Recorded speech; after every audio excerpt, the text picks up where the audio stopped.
हमारी next case है इरम अली। ये केस आपको स्टेरोस्कोपी की इंपॉर्टेंस का समझाएगा। डायग्नोस्टिक लेप्रोस्कोपी खाली काफ़ी नहीं है इनफर्टिलिटी में। She was married for 5 years, 28 years of age and nulliparous and had ovulation inductions multiple times before she came to me. First, she had a diagnostic laparoscopy done only without hysteroscopy. उसमें हमें सिर्फ आधी कहानी पता चली।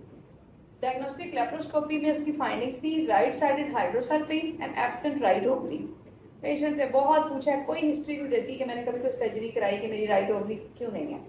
Anyways, left tube normal looking but no fill and spill was seen on the left tube. अब interestingly इस patient के पास एक ही पेटेंट ट्यूब है। ये बहुत नॉन अफोर्डिंग पेशेंट है, ये कभी आईवीएफ नहीं करा सकती।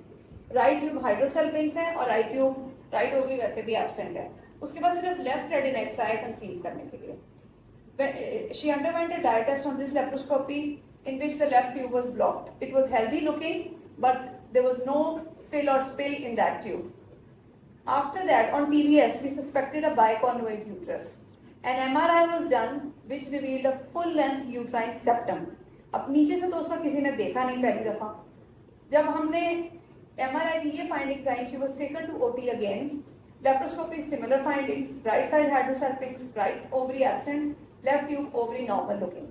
Hysteroscopy full length septum, यानी कि सेप्टम जो था वो यूट्राइन फंडस से लेकर एक्सटर्नल ऑस के लेवल तक था।